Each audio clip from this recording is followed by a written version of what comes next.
Falando em pesquisas, o IPEC transferiu para a próxima segunda-feira a divulgação de uma pesquisa eleitoral estadual após identificar um erro em relação ao critério que usa para simulações de candidatos no segundo turno. O levantamento, que seria divulgado amanhã, considerava apenas as intenções de voto para o governo do Rio Grande do Sul. Segundo a empresa, um dos candidatos que atingiu 2 dígitos na pesquisa anterior não havia sido considerado. O IPEC afirmou que cancelou as entrevistas que já haviam sido feitas e disse que novas serão feitas. Com você, Zé? Pois é, já é uma avaliação final que toda pesquisa tem que fazer. O Augusto Nunes disse uma vez aqui de que ele encomendou pesquisas eleitorais e acompanhou o processo e é necessário essa checagem última para falar, olha, os números não estão na realidade e essa checagem última ela tem que ser feita e aí se descobre erros assim. Quando eu digo que as pesquisas podem passar por um processo de reavaliação, ou seja, fazer um trabalho dos próprios partidos políticos, né, de avaliação, por que não fazem isso? Porque é preciso auditar essas pesquisas. As pesquisas influenciam, sim. Eu vi, inclusive, lá estudos que mostram que 40% dos eleitores estão votando num candidato e 100%, 40% dos 100%, parece a coisa da Dilma, né? 100% convictos de que querem aquele candidato. Né? E os outros 60% dos que votam no candidato estão votando porque não tem outro melhor. Né? E esses podem ser volúveis. Mas as pesquisas, o que precisam é dizer isso, é esclarecer de como ler a pesquisa. Mas não, publicam como se aquele fosse um resultado de eleição. Né? Lula tem quanto? Bolsonaro tem tanto. O ouvinte e o telespectador entende que aquele é o resultado de uma eleição parcial. A pesquisa se transformou numa espécie de eleição parcial. E, repito, influencia tanto que influenciou no lançamento de candidatura à presidência da República. Diga, Ana. Vitor, eu estava exatamente aqui procurando, né, o histórico dos institutos de pesquisa e o histórico realmente ele não é bom.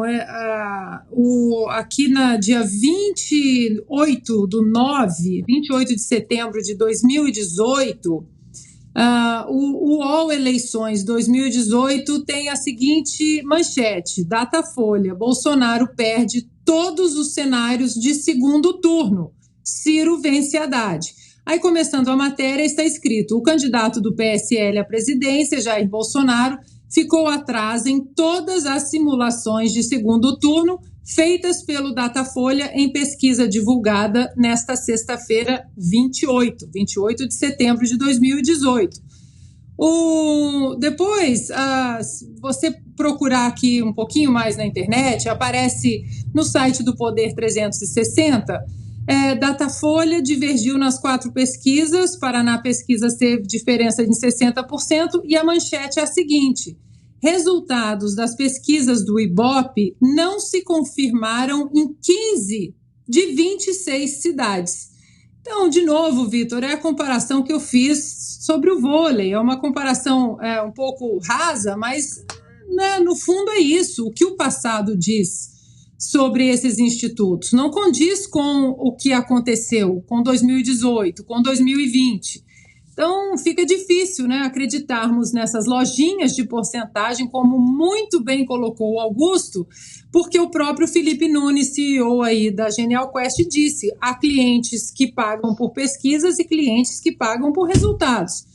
Agora, só para finalizar, Vitor, nós defenderemos a liberdade de expressão. Tem muita gente criticando o Arthur Lira e nós defenderemos a liberdade de expressão, inclusive a dele, porque não vamos esquecer, viu, senhor Arthur Lira, do PL 2630, que o senhor colocou em votação sob caráter de urgência na Câmara, um PL do comunista Orlando Silva que visa exatamente cercear e sufocar a liberdade de expressão de jornalistas e cidadãos. Continuaremos aqui de olho nesse PL e defendendo até a sua liberdade de expressão.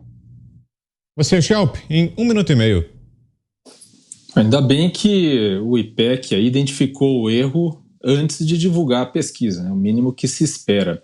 O IPEC, que é o antigo IBOP, nesse levantamento do Poder 360, que é citado aí no gerador de caracteres, né? O erro em 15 das 26 cidades pesquisadas, o maior erro, que sem dúvida é o que se lembra sempre, foi o que ocorreu em Porto Alegre, né? Aquela pesquisa do IBOP, do então IBOP, atualmente IPEC, que apontava Manuela Dávila como vitoriosa, e o que ocorreu foi o contrário.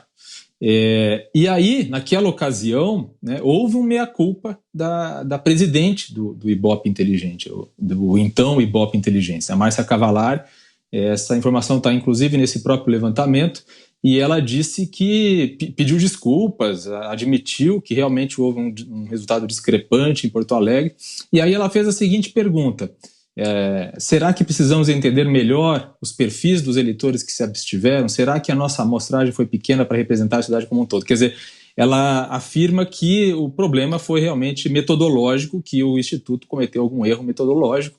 Resta saber o que foi feito, né, de lá para cá, já que as pessoas que atuam no Instituto ainda são as mesmas, né, pelo menos na cúpula, o que foi feito justamente para identificar esses erros e verificar se esse ano o resultado será melhor.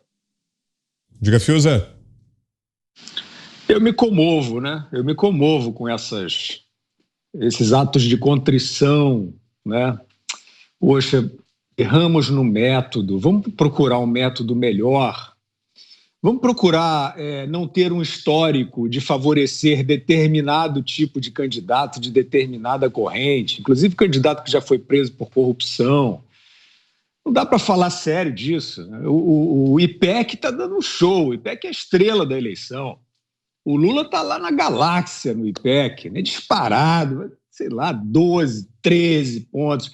Na dianteira do Lula, ninguém segura o Lula da Silva. Quem é que pode acreditar nisso? Olha em volta, anda pelo país, vê o que está acontecendo. O sujeito não consegue sair na rua. O sujeito foi preso por corrupção. Só fala besteira, só dá gafe sobre mulher, sobre tudo. É um personagem aí sombrio. O que pode falar aí dos advogados? Né? É um personagem tímido, né? Não é sombrio, não, é tímido, macambúzio, né? Meditabundo, pelos cantos, né? Que não existe publicamente, e o adversário dele que está lá comendo poeira lá longe, anda pelo país inteiro, sai milhões de pessoas nas ruas, a maioria apoiando esse candidato. Gente, tem um momento que é assim, olha e vê o que você está vendo, né? Senão você está desrespeitando a sua própria cara, né? Então, eu acho que é um assunto sério, porque não são sérios os institutos, né? Não são sérios. Esse negócio de mas vamos ver se os números não mentem. Então, os números não mentem. Quem mente são os adestradores dos números, eventualmente. E estatística, companheiro, quem conhece sabe, né? As margens, os universos, os momentos, entendeu?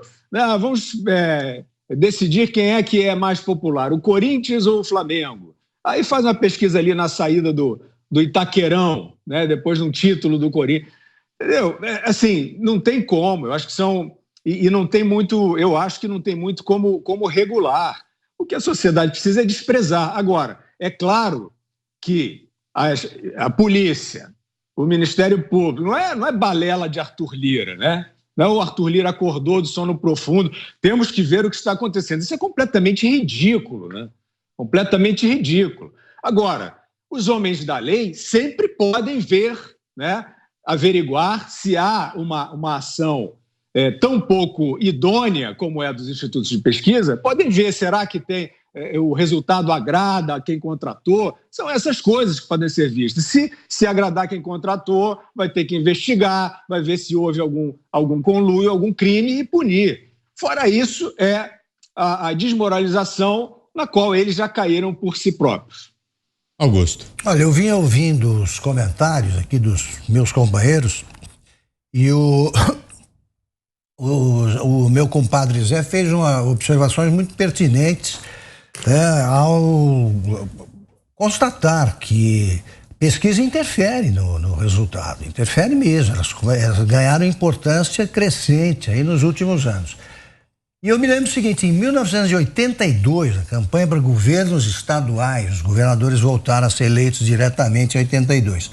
O Tancredo Neves ligava para as redações no fim da tarde e comentava o seguinte, eu ligo no fim da tarde porque eu fico sabendo já qual é a manchete. Eu telefono para o diretor de redação, ele acaba me contando como é que é, eu sou curioso. Agora tem o seguinte, eu fico sabendo dessas pesquisas, eu tenho certeza de que eu vou ganhar, como ganharia.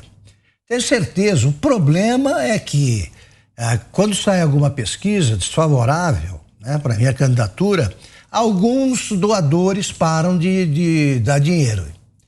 Porque eles ficam impressionados com aquilo e acham que eu vou perder. Então tem esse aspecto que vem de muito tempo. Agora é o seguinte, em números absolutos é muito grande a diferença. Esse IPEC é o ex-Ibope. Mudou, né? O adotou um codinome e continua com a mesma arrogância aí, produzindo números para cá e para lá. O caso de Porto Alegre é para você ajoelhar no milho. Eles deram 10 pontos de vantagem à Manuela. E ocorreu uma virada assim, na véspera. No dia seguinte, o prefeito se elegeu, não era a Manuela, com 10 pontos de vantagem. Então você pensa nesse movimento de votos, então ou os gaúchos de Porto Alegre são malucos, ou o Instituto errou feio. Não, deram uma desculpa qualquer e mudaram de nome. Legal, né? Inteligente.